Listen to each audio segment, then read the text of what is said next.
Yes, welcome back students. This is lesson 2, module 2, part 2. In part 2, we will discuss evaluation of agricultural policy. The question in this can be evaluate agricultural price policy. The government of India set up a committee under the chairmanship of Professor Jha. According to the recommendations of Jha Committee, Agricultural Price Commission was set up in 1965. Currently, the commission is called Commission for Agricultural Cost and Prices, in short CACP.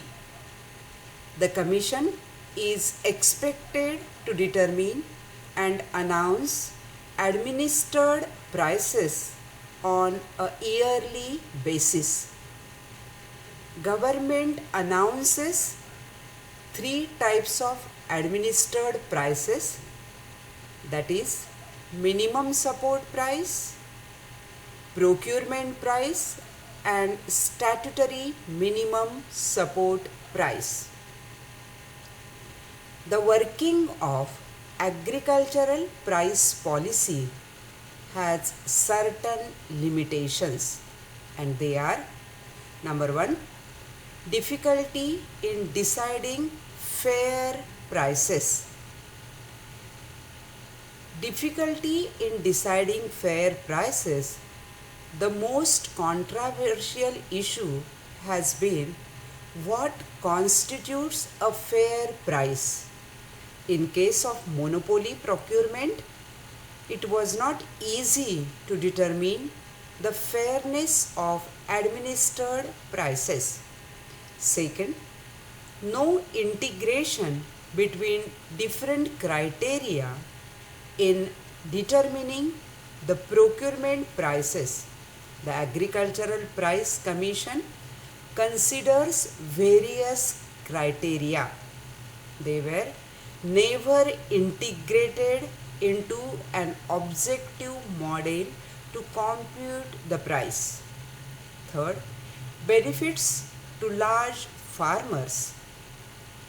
Given the high degree of inequality in the distribution of marketable surplus among different size groups, the main beneficiary of high agricultural prices will continue to be large farmers.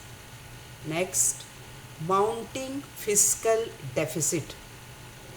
Implementation of agricultural price policy involves the expenditure on procurement of food grains, warehouses, storage and distribution. Next, contribution to inflationary trend. CACP, that is Commission for Agricultural Cost and Prices, has been increasing procurement prices year after year. Large farmers hoard food grains and force the government to increase prices.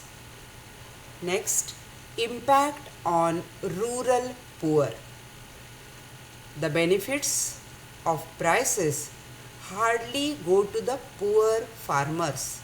So, the rural population has suffered on account of increase in food grain prices. Next, buyers in favor of low cost states. The current prices of CACP is to fix a uniform purchase price for the country as a whole on the basis of cost of production in high cost state. And the last point, not all commodities covered. wheat and rice are usually covered under price policy. Many other essential commodities are let out, resulting in exploitation of prices. This is how you have to evaluate the agricultural price policy with all the 8 points. The question can be evaluate agricultural price policy. Student, here lesson 2 module 2 part 2 is over. Thank you very much.